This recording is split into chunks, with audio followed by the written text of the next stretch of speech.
Hello friends, welcome to my YouTube channel. तो आज के इस वीडियो में हम लोग बात करने वाले हैं बेबी से रिलेटेड एक नए टॉपिक के बारे में। वो है न्यू बॉर्न बेबी को किस तरह से गोद में उठाना चाहिए, क्योंकि ये एक काफ़ी चैलेंजिंग काम होता है छोटे बच्चे को गोद में उठाना। खासकर जो पहली बार जो न्यू पेरेंट्स होते हैं, पहली बार जो लेडी माँ बनती हैं, उनको तो और डर लगता है बच्चे को गोद में उठाने में।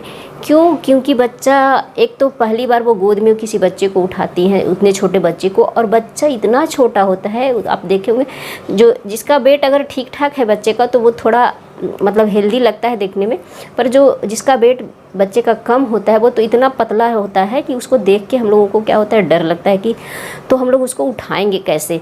उसको देख के ही हम लोगों को डर लगता है, पर तो हम लोग सोचते हैं उसको हम लोग उठाएंगे कैसे, उसको गोद में कैसे लेंगे, कैसे उसका सारा हम लोग काम करेंगे। तो ये काफ़ी चैलेंजिंग होता है नए पेरेंट्स के लिए। तो आज हम लोग इसी के बारे में डिस्कस करने वाले हैं।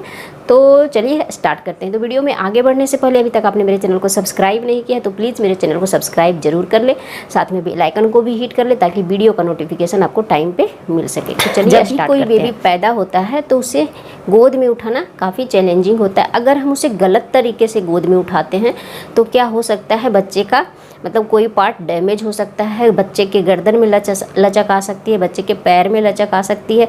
तो हमें अपने बच्चे को गलत तरीके से नहीं उठाना चाहिए। हमें अपने तो क्या कैसे उठाना चाहिए, हम लोग आज इसी के बारे में बात करेंगे। तो ये जो है, ये मेरा एक सॉफ्ट टॉय है जिसे मैंने खुद बनाया है। तो आज मैं इसके थ्रू आपको डेमो करके बताऊंगी कि हम अपने मतलब न्यू बॉर्न बेबी को किस तरह से गोद में उठाएंगे। तो सबसे पहले मैं बताऊंगी कि आपको क्या मतलब किस तरह से नहीं उठाना चाहिए, क्या नहीं करना चाहिए आपको अपने बच्चे को गोद में उठाते समय। तो मान लेते हैं सपोज आपका बेबी इस तरह से बेड पे लेटा हुआ है।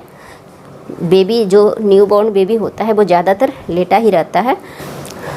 सपोज ये आपका बेबी लेटा हुआ है, तो हमें बेबी को, और ये बेबी का ये सॉफ्ट टॉय है उसी के थ्रू मैं बता रही हूँ, ये बेबी का पैर है, ये बेबी का हाथ है, जो भी है बॉडी का सारा पार्ट है, ठीक है। तो हमें कभी भी अपने बेबी को हाथ के बल इस तरह से कभी नहीं उठाना चाहिए। एटलीस्ट अप टू 2 मंथ्स, 2 महीने तक कम से कम अपने बेबी को इस तरह से नहीं उठाना चाहिए। इस तरह से लिफ्ट करके कोई देखते हैं इस तरह से उठा लेते हैं, तो इस तरह से नहीं उठाना चाहिए। क्योंकि आपने देखा होगा, गौर किया होगा, अगर इस तरह से बच्चे को उठाते हैं तो ये क्या होता है, किसी बच्चे का तो सर भी बड़ा होता है तो वो इस तरह से झूलते रहता है, इस तरह से इधर उधर होते रहता है, क्योंकि बच्चे का सर थम नहीं पाता है। वो यह जो गर्दन होता है वो काफ़ी कमज़ोर होता है, वो उसको सह नहीं पाता है। तो इस तरह से बच्चा लोग करते रहता है। आपने गौर किया होगा कि कोई जो होते हैं वो गर्दन, कहीं का गर्दन टेढ़ा होता है, कोई इस तरह से गर्दन को इस तरह से झुकाकर बात करते, इस तरह से बात करते हैं, या फिर इस तरह से बात करते हैं। क्योंकि वो उनके बचपन में ही ऐसा मतलब गर्दन मतलब हो गया होगा। तो इस तरह से मतलब ये आपके बच्चे के भी साथ ना हो, इसलिए इस बात का ध्यान रखना चाहिए। दूसरी बात है, आपको कभी भी अपने बच्चे के पैर को इस तरह से, अगर बच्चा सोया हुआ है आप गोद में लेने जा रहे हैं, तो इस तरह से खिसकाकर, पैर को खिसकाकर कभी भी अपने बच्चे को सामने पास नहीं लाएं, ठीक है। तो ये हो गया कि हमें अपने बच्चे को किस तरह से गोद में उठाना नहीं चाहिए। और दूसरी ये बात है कि बच्चे को गए डायरेक्ट इस तरह से भी अगर हम लोग कोई करते इस तरह से अपने बच्चे को गोद में उठाते हैं, तो ये भी तरीका गलत है। इस तरह से भी हमें अपने बच्चे को नहीं उठाना चाहिए। सही तरीका जो है बच्चे को गोद में उठाने का वो है, अगर आपका बच्चा इस तरह से लेटा हुआ है तो आप क्या करें, बच्चे को हमेशा सॉफ्ट कॉटन के कपड़े में ही रखें। क्योंकि बच्चा जो छोटा होता है उसे हम कपड़े में ही लपेट कर रखते हैं, क्योंकि बच्चा इतना छोटा होता है कि बिना कपड़े का वो मतलब उसको हम ले नहीं सकते। कपड़ा रहता है तो थोड़ा वो लेने में अच्छा लगता है, भारी मतलब लगता है। तो इस तरह से सबसे पहले बच्चे के कपड़े को इस तरह से लपेट लें, चारों तरफ से इस तरह से लपेटेंगे। फिर आप क्या करें, इस तरह से आप क्या करें, झुकें थोड़ा सा, फिर अपने दोनों हाथ से बच्चे के नीचे ले जाएं, शरीर के नीचे ले जाएंगे, ठीक है। जनरली हम लोग क्या करते हैं, अपने जो अगर राइट हैंड वाले हैं तो जनरली लोग बच्चे के मतलब जो सर को अपने लेफ्ट हैंड की तरफ रखते हैं और पैर को राइट हैंड की तरफ। तो आप लोग क्या करें, इस तरह से बच्चे को अपने दोनों हाथ को अंदर बच्चे के शरीर के अंदर ले जाएं, पीठ के अंदर, और अपने लेफ्ट हैंड से अपने बच्चे के नीचे सपोर्ट दे, गर्दन के नीचे इस तरह से लेफ्ट हैंड को इस तरह से सपोर्ट देंगे, पूरे लेफ्ट हैंड के हथेली को इस तरह से सपोर्ट देंगे और राइट हैंड से अपने बच्चे के पीछे वाले पार्ट को, नीचे वाले पार्ट को इस तरह से हम लोग सपोर्ट देंगे और इस तरह से बच्चे को उठाएंगे।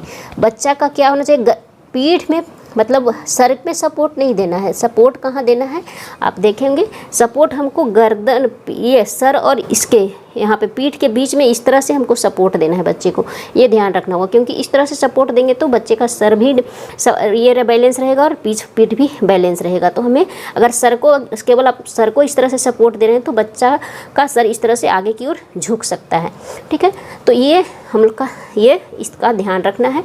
तो इस तरह से हम बच्चे को इस तरह से सपोर्ट देकर इस तरह से उठाएंगे और नीचे वाले राइट हैंड को नीचे इस तरह से सपोर्ट देंगे और इस तरह से गोद में बच्चे को उठाएंगे, ठीक है। ये है बिल्कुल सही तरीका, इस तरह से हम अपने बच्चे को गोद में उठा सकते हैं। इस तरह से उठाएंगे। अगर आपको इस तरह से रखना है तो इस तरह से भी आप अपने बच्चे को रख सकते हैं। अगर आपका बच्चा का सर ऊपर है तो आप एक हाथ यहाँ हमेशा यहाँ पे रखें और दूसरा हाथ इस तरह से आप करके रखें, क्योंकि बच्चा अगर बिना हाथ का रखेंगे तो बच्चा फिसल के गिर भी सकता है। तो आप इस बात का ध्यान रखें कि आप जब भी बच्चे को अगर इस तरह से लेते हैं तो ये इस तरह से सपोर्ट दोनों तरह हाथ से दें। अगर बच्चा काफ़ी छोटा है तो इस तरह से आप लेने की कोशिश, मतलब इस तरह से लेने की कोशिश ना करें। हमेशा बच्चे को इस तरह से लिटा कर लें। इस तरह से आप अपने गोद में ले सकते हैं। तो इस तरह से गोद में लेने के लिए आपको क्या करना होगा, अपने देखिए लेफ्ट हैंड की केहूनी से आप इस तरह से बच्चे को नीचे जो गर्दन वाला और सर के बीच में है इसको इस तरह से सपोर्ट देंगे और अपने हथेली से बच्चे को इस तरह से सपोर्ट देंगे और राइट हैंड से इस तरह से हम क्या करेंगे, राइट हैंड से इस तरह से बच्चे को होल्ड करेंगे। तो इस तरह से अगर आप बच्चे को होल्ड करते हैं, अगर राइट हैंड से आप मतलब राइट हैंड से काम करते हैं तो इस तरह से आप बच्चे को होल्ड कर सकते हैं। तो ये जो है वो सही तरीका है बच्चे को गोद में लेने का। तो आज के वीडियो में बस इतना ही। तो आशा करते हैं कि आपको ये वीडियो अच्छा लगा होगा। अगर वीडियो अच्छा लगा है तो वीडियो को लाइक कर दीजिए, चैनल पर नए हैं तो चैनल को सब्सक्राइब कर दें। मिलते हैं नेक्स्ट वीडियो में एक नए टॉपिक के साथ। तब तक आप अपना और अपने बच्चे का ध्यान रखें।